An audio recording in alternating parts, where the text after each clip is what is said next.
Damos la bienvenida a Nicole Landín, periodista de revista Vistazo. Ahora que regresamos del corte, vamos a enfocarnos en esta sección de la revista y que también tenemos en nuestro programa, que es un vistazo a la sostenibilidad, donde compartiremos un reportaje de Nicole titulado El costo oculto de la violencia. Nicole, bienvenida. Clarita, ¿cómo estás? Es un gusto estar acá nuevamente con ustedes compartiendo estos temas que creo que son muy importantes. Así es, Nicole, creo que es bastante interesante el tema que estás abordando en esta edición porque estás vinculando la salud mental con la inseguridad. Entonces vamos por partes para empezar a narrarle a nuestra audiencia o narrarles a todos los que nos escuchan de qué se trata este reportaje. Tú hablas de que el aumento de la violencia en el país ha causado problemas de salud mental, acorde a un estudio citado, y es lo que ha motivado a tu título, El costo oculto de la violencia. Coméntanos sobre este contexto. El estudio se llama Mapeo de Paisajes de la Salud Mental Juvenil. Y bueno, esto fue elaborado por la iniciativa BEAM, que tiene varias organizaciones de Canadá, de Sudáfrica, de varios países. Pero para este estudio en específico se centraron en 12 países, incluyendo Ecuador. Entonces, lo que esta investigación muestra es cómo los detonantes, por así decirlo, que generan problemas en la salud mental, ¿no? En el caso de Ecuador fue la inseguridad. Luego también mencionaban la falta de acceso a servicios de salud mental y el tema de la autoestima, que ya lo vamos a hablar más adelante. Este estudio analizó a la población joven, es decir, personas que tienen entre 10 y 24 años. Pero otra cifra que me pareció importante a destacar y fue la razón por la que no solo me centré en los jóvenes, sino que también mencioné cosas de la población en general, es que fuera de este estudio, solo entre enero y junio del 2023, más de 608.000 personas fueron atendidas en Ecuador por trastornos neuróticos relacionados a situaciones estresantes como la ola de violencia. Ok, ok. Entonces eso nos hace entender un poco cuál es el panorama y el contexto también del estudio. Sabemos que la salud mental ha sido un desafío desde muchas aristas y desde muchos campos, pero ¿qué pasa cuando nuestras mentes están invadidas de este sentimiento de inseguridad, que es lo que tú también profundizas en tu reportaje? Tú ya empiezas a contarnos que en realidad lo que pasa es que las personas empiezan a sentir esta inseguridad como en su ambiente, en las calles, en sus entornos. Entonces tú hablas con un especialista y te explica qué es lo que sucede ahí. Sí, es todo un efecto dominó, eso me decían, porque si alguien no se siente seguro, ya sea como bien dijiste, en sus hogares, en las calles, en los trabajos, en las escuelas, donde sea, si alguien no se siente seguro, puede desencadenar problemas de estrés crónico, aislamiento y ansiedad. Y si tú sientes esto por mucho tiempo, ya a la larga, esto te puede conducir a depresión, uso de drogas y suicidio, porque son sentimientos que no se van y que están ahí constantemente. Entonces, de hecho, en el estudio revelaron también que casi la mitad de la población entre 9 y 18 años de acá del país ha experimentado episodios de ansiedad o depresión al menos una vez en su vida. ¿Me repites la edad? Entonces, entre 9 y 18 años. Entre 9 y 18 años en Ecuador han En- experimentado alguna de estas emociones, ¿sí? sí, ya sea ansiedad o depresión, al menos una vez en su vida. Entonces es Ujú. una cifra bastante alta. Estamos hablando casi la mitad de la población que tiene entre 9 y 18 años. Correcto. Bueno, en los niños precisamente y en los adolescentes se empieza a reflejar más. Y tú compartes en este reportaje que sobre todo se vive en espacios diarios y cotidianos de ellos como el transporte público, como en las escuelas y en los colegios. Entonces, coméntanos un poco más. Así es, mira, además de las cifras que tenemos, como los más de 3.000 jóvenes asesinados por violencia a mano armada en el 2022, se le suman estos problemas que estás diciendo en los entornos educativos. Entonces, por ejemplo, desde el 2014 hasta el 2023 se han identificado más de 11.000 casos de abuso sexual dentro de los colegios, que han sido detectados por parte del Ministerio de Educación. Estos solo los detectados, porque pueden existir más casos que no conozcamos todavía. Pero eso no es todo. En este estudio también se ve que uno de los sitios menos seguros para los menores son los buses de transporte público. Y lamentablemente esta es una de las vías más comunes para que los estudiantes puedan llegar a sus escuelas. Entonces, al hablar con expertos, lo que nos decía es que todos estos componentes hacen que los niños estén siendo sobreprotegidos por los padres. Incluso me comentaban que ahora se les está dando celulares, los teléfonos móviles desde una edad más temprana para precisamente poderlos localizar y saber que están bien todo el tiempo, ¿no? Entonces, todo esto hace que los niños ya no puedan tener una infancia normal, por así decirlo, ya no puedan ir al parque a jugar como antes, o simplemente quizá a comprar a la tiendita que está cerca de su casa, porque al estar viviendo dentro de un entorno que estamos rodeados de constante violencia, los padres, obviamente con justa razón, están más presentes, más incluso un poco controlando que los chicos no salgan, que los chicos no estén hablando con extraños, ¿no? Entonces, al tener toda esta presión, por así decirlo, los niños pueden llegar a sentirse un poquito impotentes. Y a esto súmale que en estos espacios como los colegios, donde era el espacio de ellos tenían la oportunidad y tenían la libertad de jugar, de desarrollarse, de aprender, ya no son espacios seguros por todo lo que te comenté, los casos de abuso sexual, incluso las violencias llegando a las aulas. Los vemos en las noticias con los casos de zonas acá de Guayaquil, por ejemplo, donde la violencia ya llega a las aulas, ya hay casos de violencia con profesores, con estudiantes.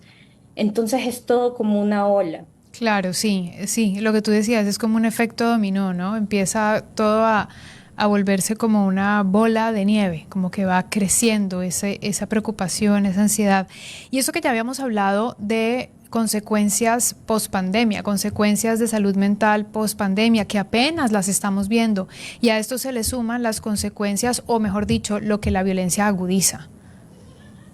Así es, la pandemia trajo afectaciones tanto a nivel individual, cada uno experimentó como una sensación, una emoción, vivió la pandemia de manera distinta, pero también hubo como efectos colectivos.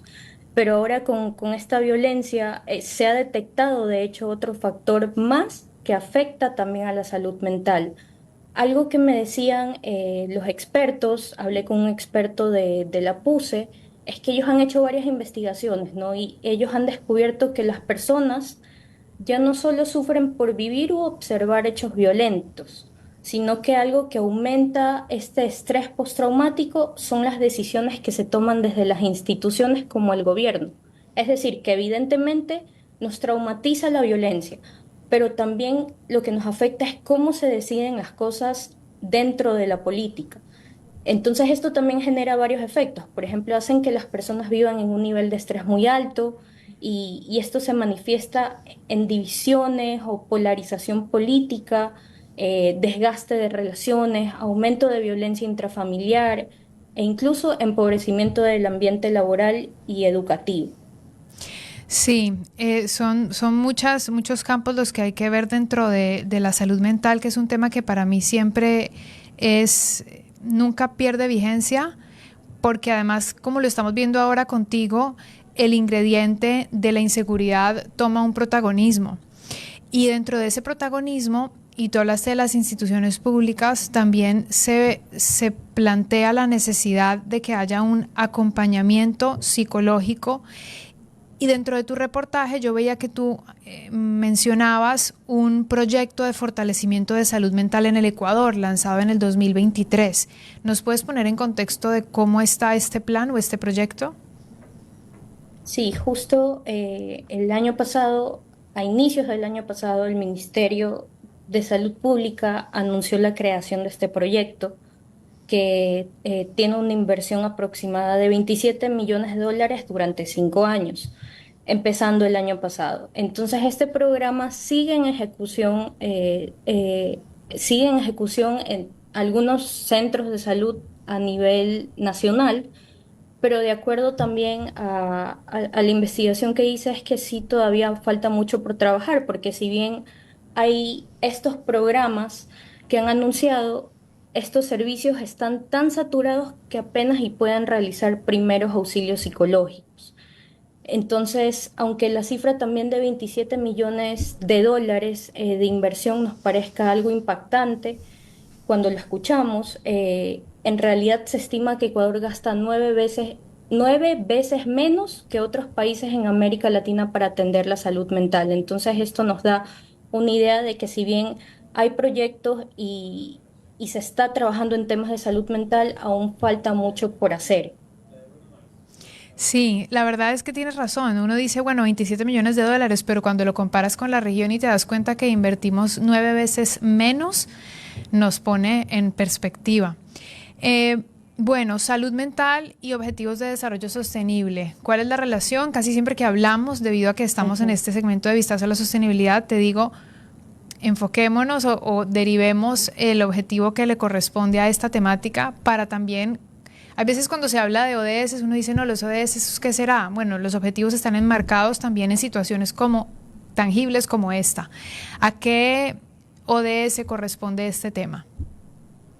Exacto. ODS sería promover el bienestar y garantizar una vida sana para todas las edades.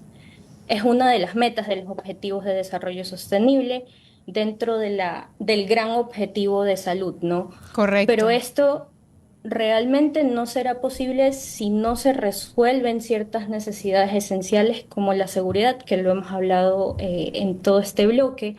Entonces, como todavía nos queda un largo camino por recorrer para que la situación de violencia mejore en el país, creo que dentro de las estrategias que tiene el gobierno actualmente también debería existir esta lupa sobre la salud mental, no dejarlo a un lado porque es uno de los efectos colaterales de esta ola de violencia.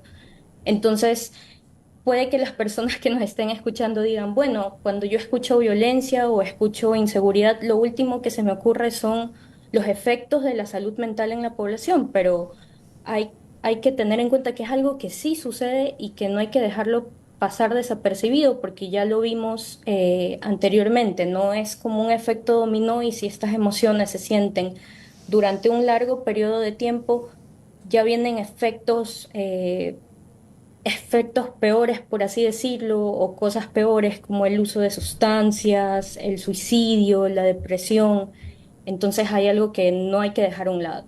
El costo oculto de la violencia, así es como se denomina el tema que nos comparte hoy Nicole Landín en nuestro segmento de Vistazo a la Sostenibilidad, que hace referencia a la sección de sostenibilidad de la revista. ¿Quieres compartirnos algo más, Nicole, tal vez sobre la edición? Sí, hay varios temas súper interesantes. Por ejemplo, en la sección de sociedad hay un reportaje sobre inteligencia artificial, las oportunidades y los desafíos. Esto fue escrito por Pili Ortiz. También en nuestra sección de país está el tema de las remesas que envían los ecuatorianos desde el exterior y cómo esto se convierte en una oportunidad de desarrollo para miles de familias acá para salir adelante. Fue escrito por Cecilio Moreno, solo para que tengan una idea.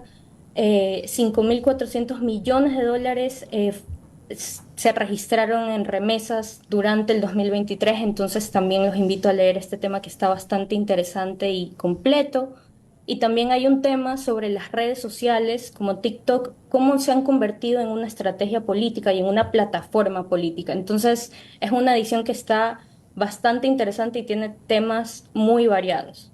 Bueno, Nicole, muchísimas gracias por compartir este tiempo con nosotros. Gracias también por compartir la relación que hiciste entre inseguridad y salud mental en ese último reportaje y estaré atenta a un nuevo tema.